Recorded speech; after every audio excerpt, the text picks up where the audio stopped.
Welcome to Two Gals in a Glass Half Full. We are Dr. Bobby and Dr. Jess, two physical therapists doing our best to lead healthy lives most of the time because moderation is important, right? We like to see our glasses as half full. Sometimes that's a lot harder than others. And we like to learn from others that are more knowledgeable than us. So I am super excited about this month of relationships and everything we've learned so far. We got another awesome guest coming on today, but first, Dr. Jess, what's in your cup? So today I'm loving kombucha. So I've got mango lime today. Ooh, that one sounds good. Yeah, live probiotics. That's pretty good. I usually get the ones that are on sale. So, Yes. That was this one. So Dr. Bobby, what's in your glass? Well, Dr. Jess, I'm on the other end of the spectrum. So I have zero sugar Dr. Cherry Pepper, Dr. Pepper Cherry, however you want to say it. Yep. It is my one soda a day today. There you go. I like it. So. And with us today, we have an esteemed guest, a very close friend of mine. We've been friends for, we can say it now, decades. There's a plural on that. Ethan, what does that make us? Not old yet. Well seasoned. Seasoned, exactly. There you go. Ethan Martin. So I'm going to have Ethan introduce himself a little bit and share what's in his class. Yes. Okay. Hello, everybody. And hello. Thank you for inviting me onto this wonderful podcast. I am Ethan Martin, and I am a licensed mental health counselor in the state of Florida. Currently, I am pursuing my doctorate in clinical psychology at Wheaton College in Wheaton, Illinois. So I'm a return to school later in life kind of a guy right now. Nothing wrong with that. Nothing wrong. That's right. Growth. That's growth. That's exactly right. That's right. I wish I had my classes in moderation though. And in my glass, I actually have this really cool, it's a tea. It's a herbal tea. It's called, I'll probably screw it up, but butterfly pea flower tea. I've heard of that. Yeah, and that is blue. It's this beautiful blue color, but get this is the cool thing. If you add any sort of acidity to it, it turns purple. And so usually I add lemonade because I like a nice like lemon tea kind of a thing. I don't have any lemonade right now, so I have this like little lime juice. I've never done it with the lime, so we'll see if it works. Ooh, like a little science experiment. I'm literally on the edge of my seat. And you can't really like stir it. I don't know. Oh yeah, you can see that. See how it's like you purple? can see. It does turn purple. Cool. Yeah.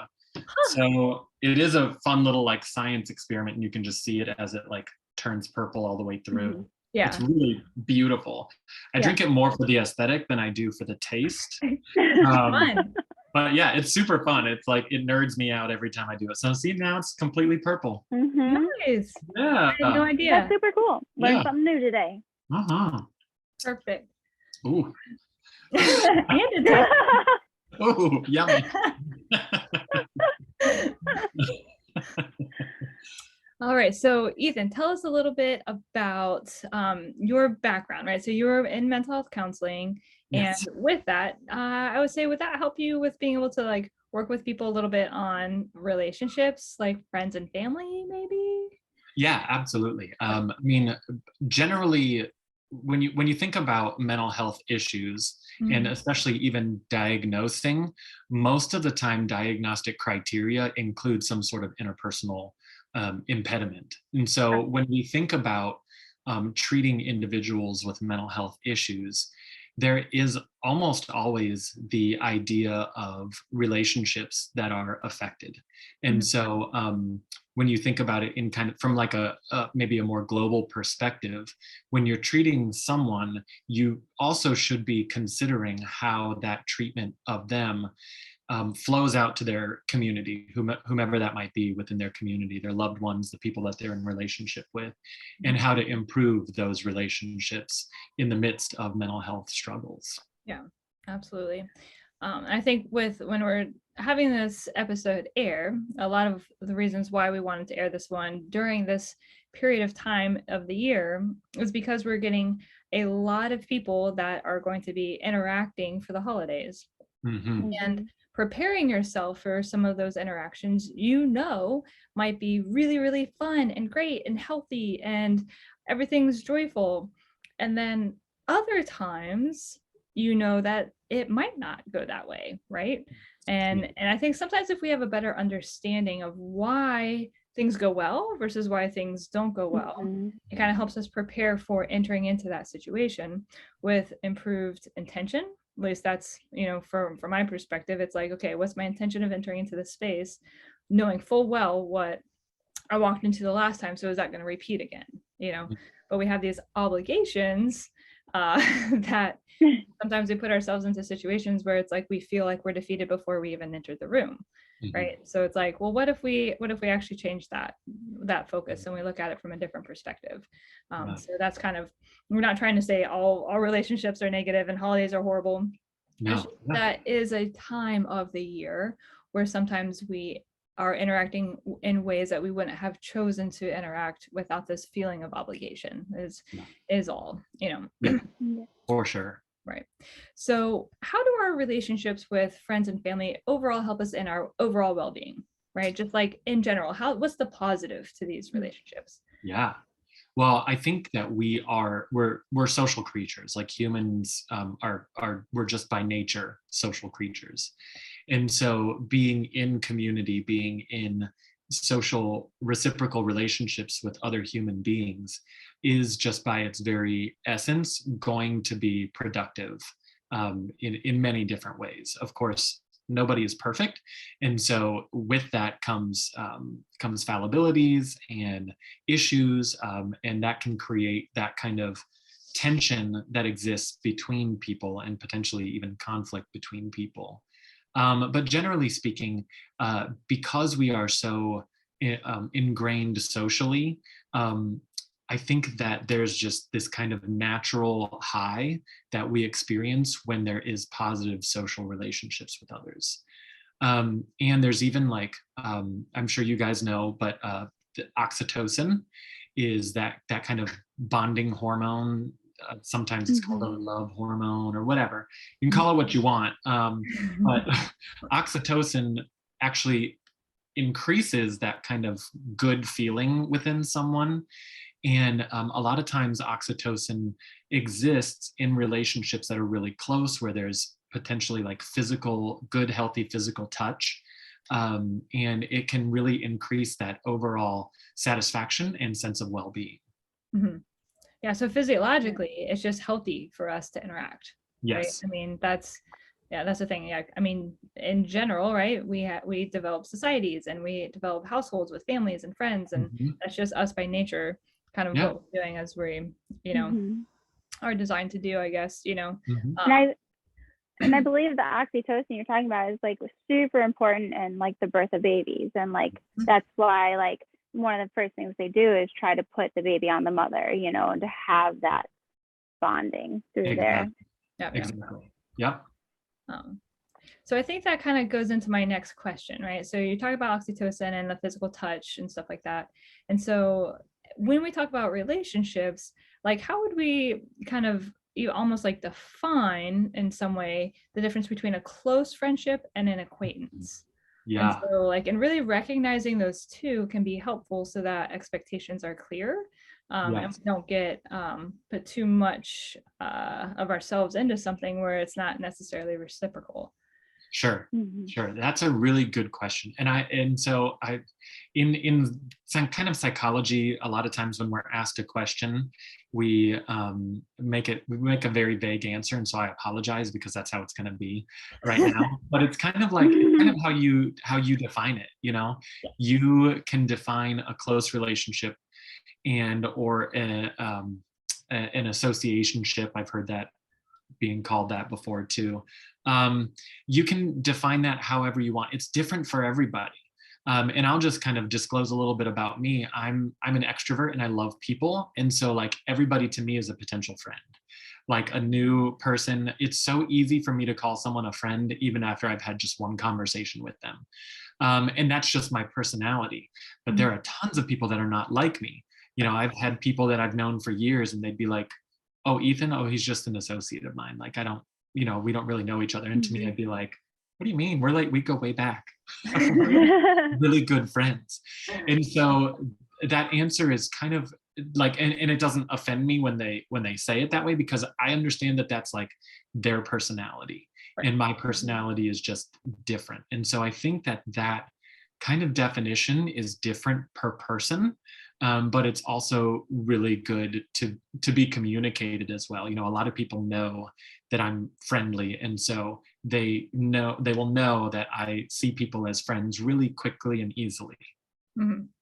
And I also see, like, on that line, I think for me personally, I have seen myself grow in different areas. So young 20s, like I have like 200 friends, and now I have, like, I can count on one hand, like, the amount of, that are people that are really close, that really know what's going on at every moment in my life. Like the people you call when you're struggling, that you let into that side of you that's not the happy side, I would say, Yeah.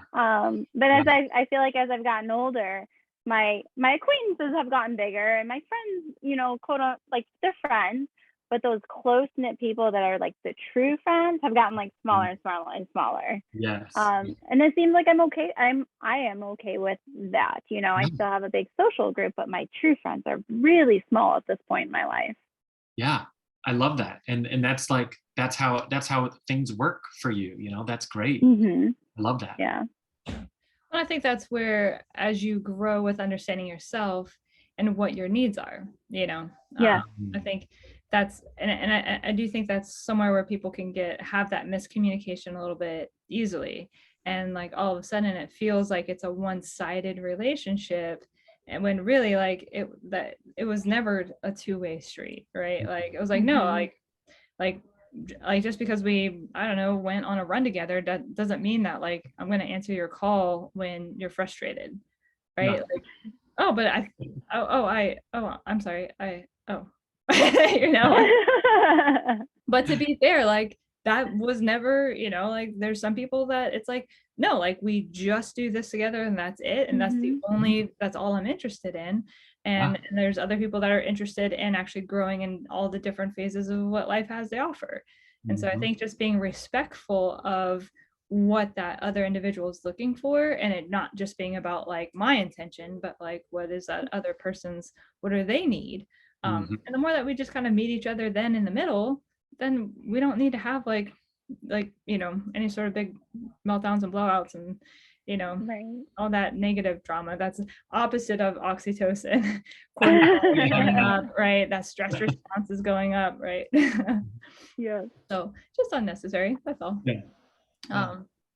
So as far as because holidays and getting together, usually it's going to be those people that are closer friends. You probably plan this in advance a little bit, and then those closer friends, like what are strategies to really improve that communication with those closer friends, like that way that we can continue to grow that, and that's different than maybe a relationship of like a significant other.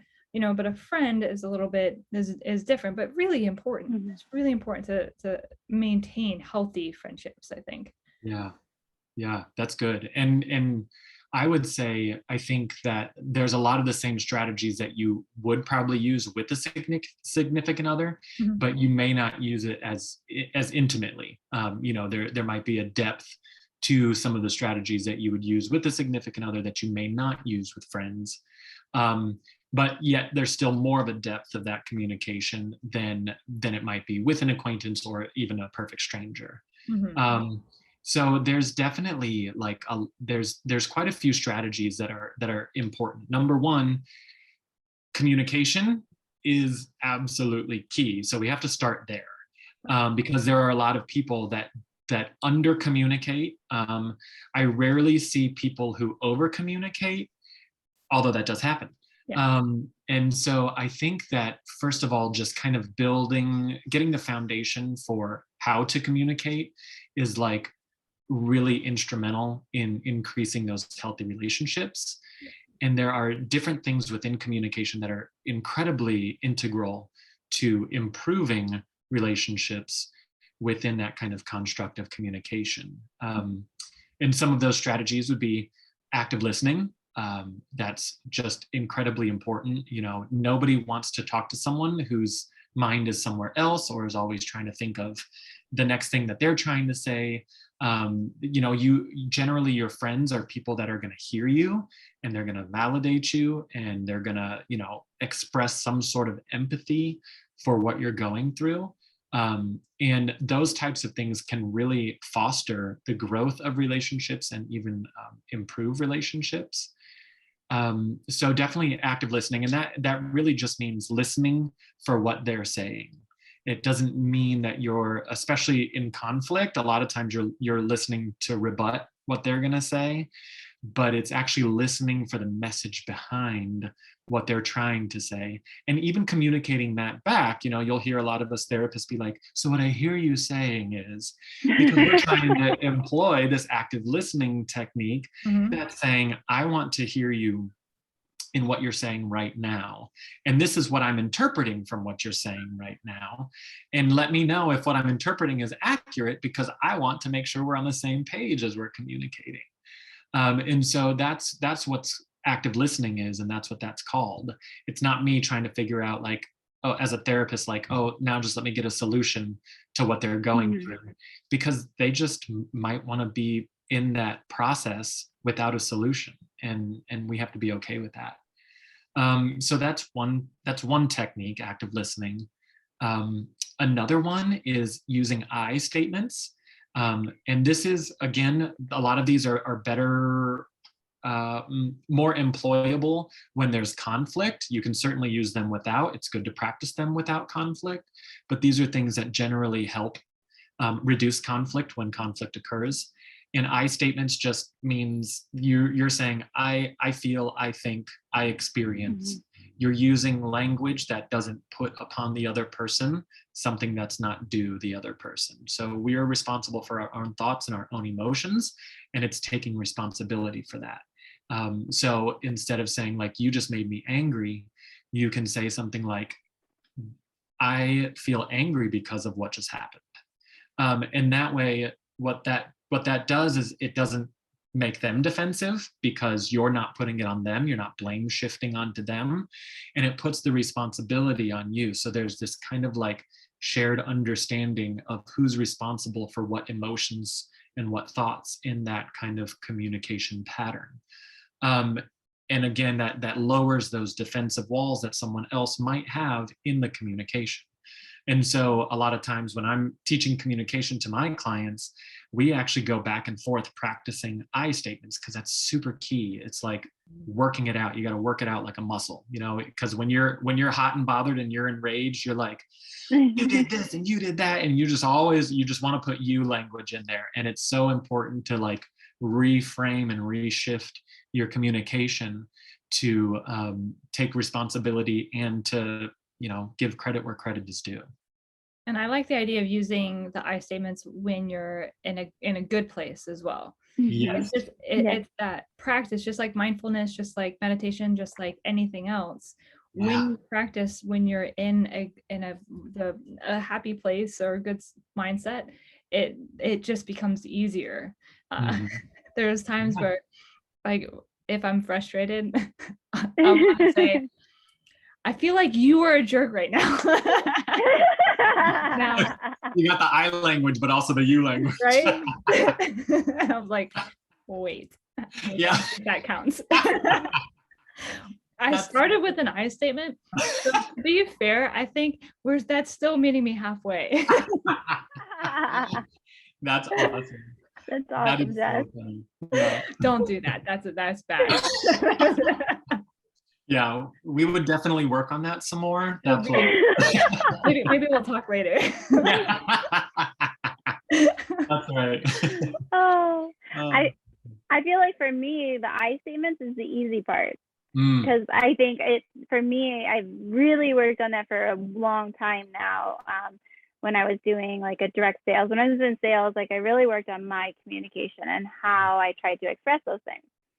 On the other hand, the active listening part for me, that is a whole nother story. And like I find myself, I'm like, just listen, and then I try to focus. And maybe that goes with meditation, because I really struggle with meditation too. Is my mind's just like and trying to like pull everything together, not forget something, do this. And then they're like, okay, you agree? And I was like, sure. And now I'm like, oh no, what did I just agree to?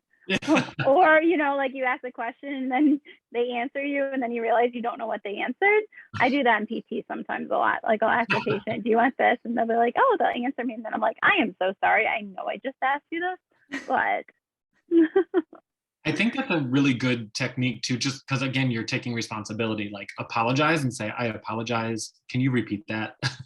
We're human and we definitely have barriers to these healthy communication patterns, and they will manifest at any given time. And so I think that's really good of you to like recognize that and to apologize and try to move forward more effectively too. That's another key ingredient to healthy. Yeah, the apologizing, like just no matter what, taking ownership where you can take ownership.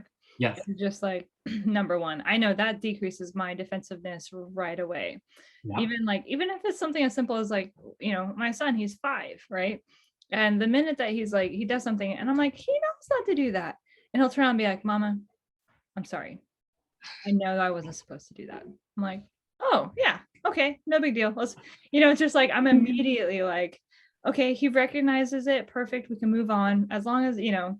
And it's just it's crazy that like that, just that little bit of recognition, it just keeps everybody calm, you know.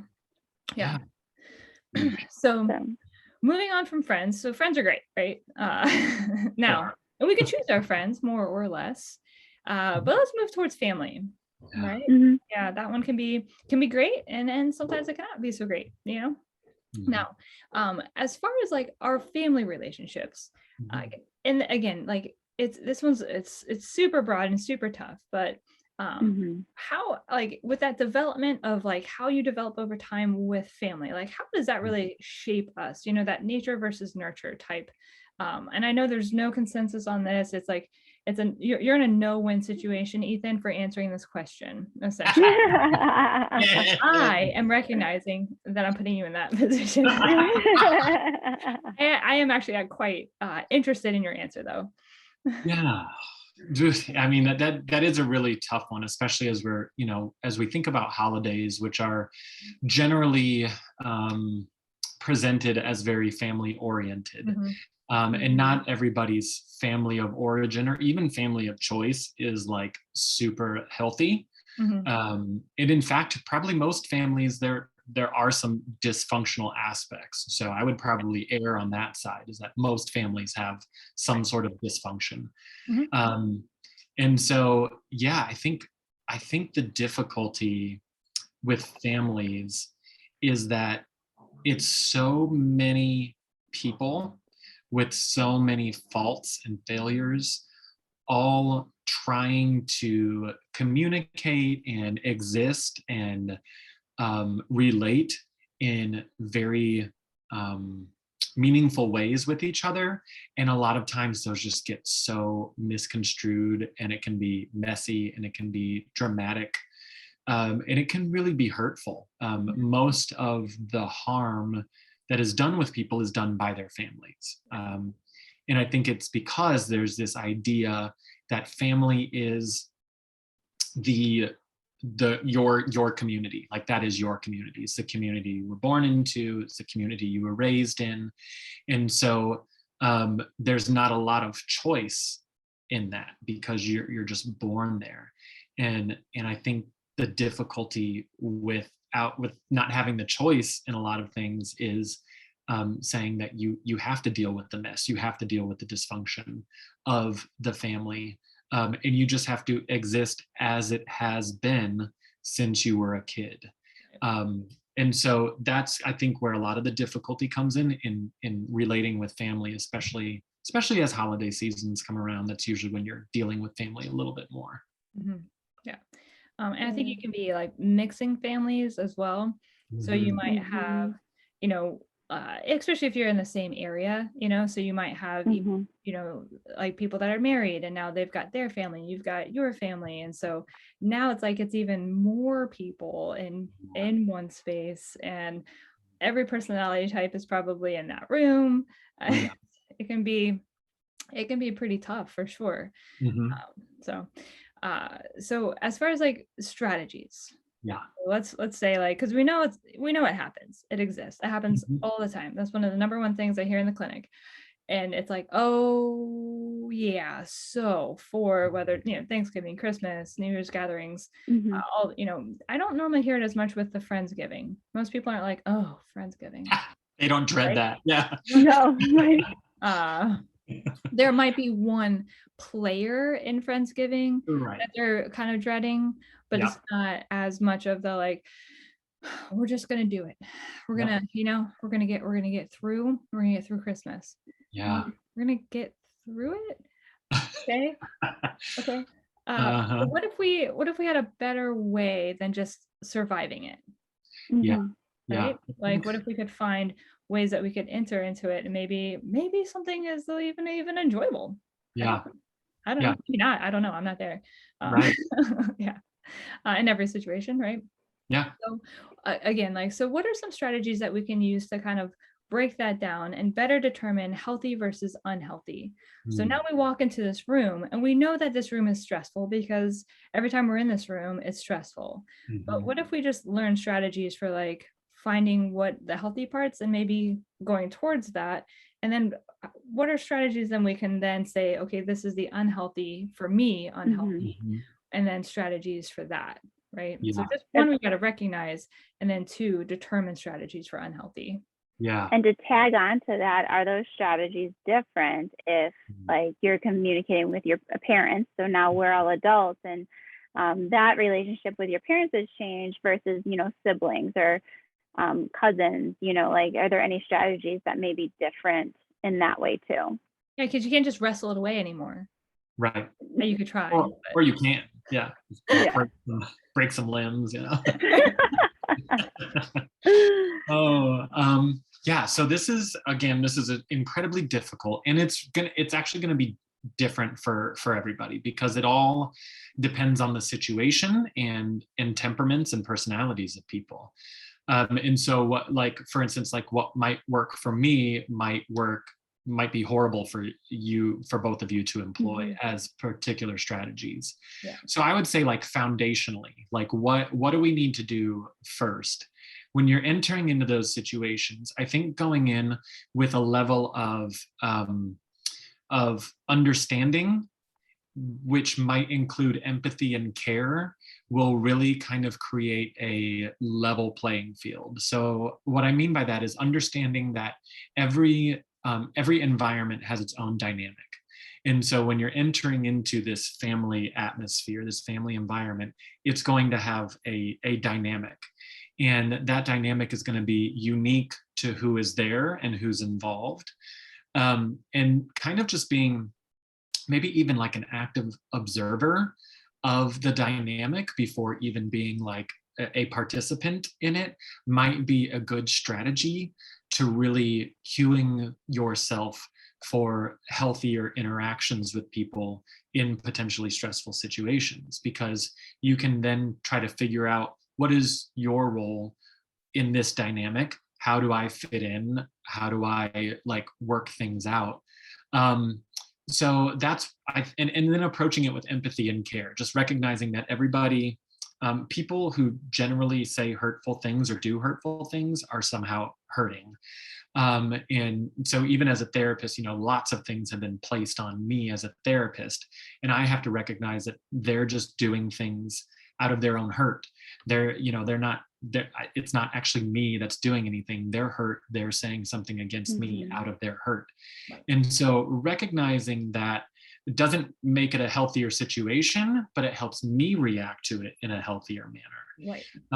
And so I think that that's an important dynamic in approaching these potentially conflictual situations. Yeah, I like that. I call it back to the wall. So when I walk into a situation that there's a lot going on, I hang to the perimeter, Mhm. And I just like scan the room just Mhm. because like I don't know if I'm gonna put my foot in an ant's nest or not, right? So Mhm. like just to get the feel, the vibe, is everybody, is it Mhm. light? Is it happy? Is there heaviness? Is there Uh-huh. something going on in that corner over there that I need to avoid? Because I'm not about to walk over there. Right. Someone seems upset and I'm not part of that. Right. But that's Right. like, but I do that like in any new situation. Like if it's Yeah. crowded, it's just like back to the wall. Yeah. Like, Yeah. Right. Yeah. it's just like Yeah. scan the perimeter, get a sense of it before you jump into the middle. And that's just Mhm. more my personality too. I'm not quite as extroverted as Ethan. Not quite. But I like that because it definitely, I think, Mhm. prepares you again intentionally of like, okay, what are the next steps here?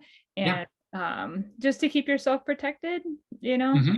um, Yeah. like you don't Mhm. know, like there could be so much going on that you have no idea. And then, like Yeah. you said, because of that hurt and anger or whatever it is, you say one Mhm. thing that you thought was helpful, but you had no idea Mhm. the context that you were walking into. And now it comes back at you. And then now you're defensive back. And now all of a sudden, this, what just Family drama. happened? What, Yeah. what is going on? And then you add, and then the history of the relationship. Well, you remember I when was you gonna were 5 and you right. had on my new dress, and they're like, when No, did, when did I that? don't remember that. Yeah, yeah. But like back to the wall, you might Yeah. avoid that. Mhm. Sure.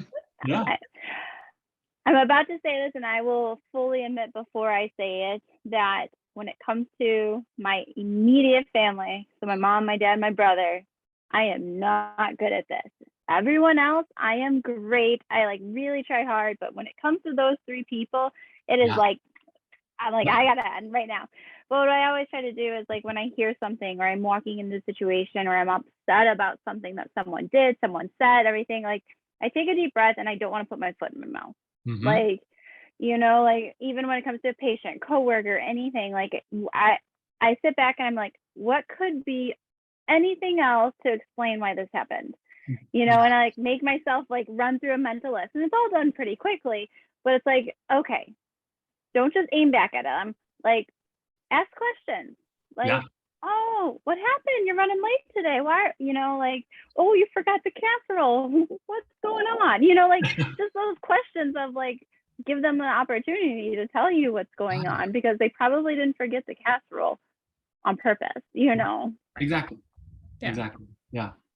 But man, when it comes to my like immediate family, I know I'm terrible at that. I Well, know that yeah. is something that I am not very good at. And it's like for them, I just want to fire back right Yeah. away. Yeah. Whereas everyone else, I give them the opportunity Yeah. or And the some benefit of the doubt. Yeah, exactly. And sometimes the immediate family is the most difficult because you already know your dynamic. Like you don't have to observe what the dynamic is because you already know your role in that dynamic.